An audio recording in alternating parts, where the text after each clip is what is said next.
view the nail from its profile. And it may be difficult to tell, but there is a slight curve in the underside of the nail tip. This tip is pretty long, however, so it's not going to be as intense, but the shorter you go, the more evident this is going to appear. For some, this may not be a problem. In fact, some might actually enjoy the curve. But if this is not your cup of tea, it'd be best to invest in pre-made stiletto tips with a straighter edge.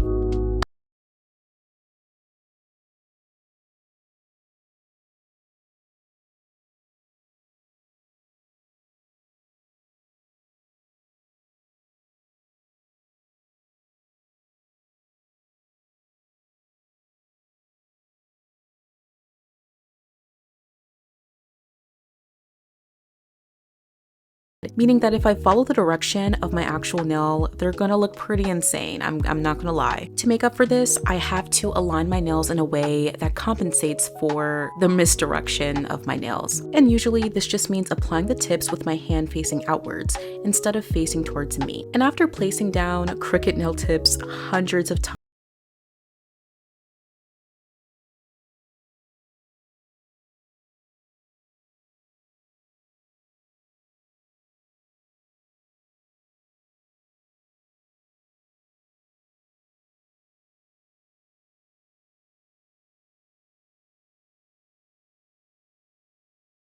here is where a lot of the difficulty can come in for those struggling with their structure, the dreaded application process. Application for stiletto can be a little bit tricky as the structure of the shape is a bit different from something like square. Not only is it tapered at its sidewalls, but also at its profile. Luckily, our application doesn't have to be perfect here or for any set of nails that you do. You're gonna have lumps, you're gonna have bumps and imperfections, and that's absolutely okay. The main goal in this process is to get as close to the correct structure as you can. This means focusing on maintaining the sidewalls of the nails, creating an apex that supports the length of your personal nails, and allowing that apex to flow and taper off into the free edge of the nail. With time and practice, your skill and intuition will make this process easier and faster. But as a friendly reminder, don't be afraid to take as long as you absolutely need. There is no need to rush through this, and it's totally okay to use smaller beads if you're more comfortable with that. It may be a time-consuming process, and I will bet you anything that it definitely will be in the beginning stages, but developing good structure will help the next process be a lot less strenuous, so take all the time that you need to get the right structure.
After your application is complete, the shaping and filing is of course going to be up next. This is going to be a lifesaver for your application if it was a little bit rocky or just not really looking the way you wanted it to. But even despite that, it can absolutely destroy everything if you're not careful. As always, I start out with an 88 grit nail file. These are from Pana, and I find that they have the perfect amount of strength and durability for hard extensions such as acrylic. And that's going to be very important here. Your tools definitely do matter. Of course, I'm not advocating for the most expensive luxury products because expensive doesn't always mean good quality. These files range for about $10 for 10 of these nail files, which may sound like a lot for some. It definitely did for me when I first started out, but with their durability, quality, and lifespan, it's definitely a product worth investing in, especially if you struggle with getting super crisp results, which will absolutely be crucial for stilettos.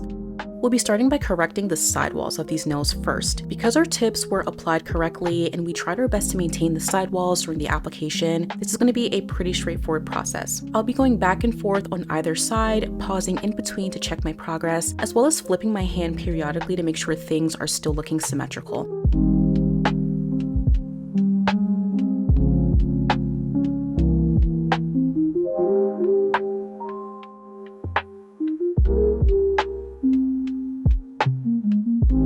You'll notice that just by shaping the sidewalls and getting that sharp edge back, things instantly look a lot better. And for me personally, whenever I'm doing stilettos, I like to make things as sharp as I possibly can. For some, this may be unnecessary and probably a bit dangerous if you're wearing these in real life, but my nails are simply for artistic expression, so I love a really good sharp stiletto. Next, we'll be gently filing the underside of these nails. It's going to be very important to make sure that you don't overdo it here. We don't want to file into the stress points of our natural nails, and we certainly don't want to create a ledge. So use light pressure and only file what's absolutely necessary. And to really pull this together, we'll move on to filing the surface area of the free edge. As I mentioned before, this is going to be slightly different than a square nail, as we're going to be creating a taper from the apex of the nail all the way down to the tip of the nail. Square nails would typically be a lot straighter, whereas stilettos typically slope downwards. However, because our sidewalls are super pointy and thin, I do like to keep just a bit of thickness when we view the nail from its profile. If we were to file the very tip of these nails too thin, we do risk them breaking, and we certainly do not want that. So we keep the front view as sharp as we can, and the profile is where we maintain its structure.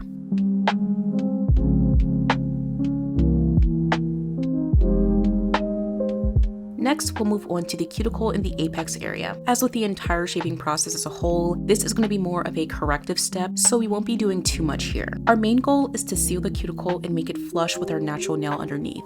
When working close to my skin and my natural nail, I always lower the speed of my hand drill, and I like to use around 7,000 to 8,000 RPMs. As you can see, I'm moving horizontally from right to left, and I'm applying light pressure as to not overfile and cause any heat spikes. As you can see, I am using a carbide bit, but a sanding band can definitely work here as well, and is actually ideal for beginners as they give you some breathing room to file. Carbide definitely leaves a smoother result, but removes product much faster. So it may be best to practice with a sanding band before switching to something like this. Even still, the same precautions will apply. Be gentle, work with a slower speed, and keep the bit moving from right to left. After the cuticles have been sealed, I work on the apex area, making sure that it's about a third of the way down the nail. Your apex should be rounded, it should be flush with a free edge, and it should be thick enough to support your nail length. Because my nails are quite long, my apex will be higher to support it. But for shorter nails, this thickness is more than likely unnecessary. Discovering which thickness works for your apex will take time and patience, but at the very least, having an apex period or a highest point of your nail is incredibly important for strength, protection of the stress points, and even shock absorption. To finish off my shaping and prepare it for the nail art, I always buff my nails. I used to skip this process entirely as I figured my carbide bit was enough, but this makes our base even smoother for anything that goes on top of this. So this part never gets looked over for me anymore.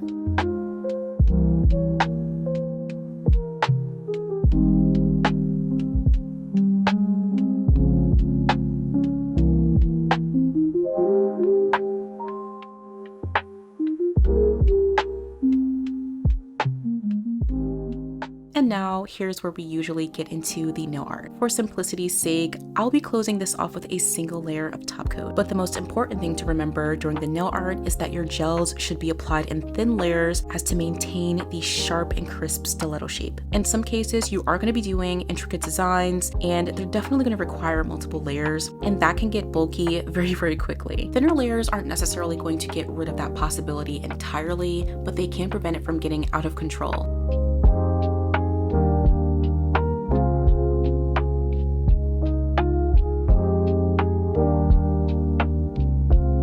And as an extra precaution, I always wipe down the sidewalls before curing.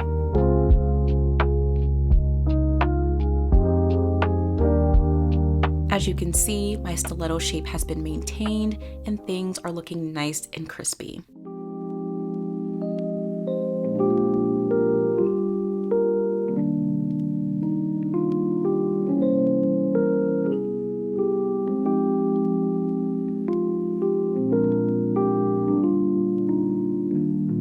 With these tips in mind, you are so much closer to mastering your stilettos. Of course, none of this is helpful without execution, so don't be afraid to try the shape, especially if you've never done them before. With practice, time, patience, and faith in yourself, you are sure to get these down pat, and I have faith in that.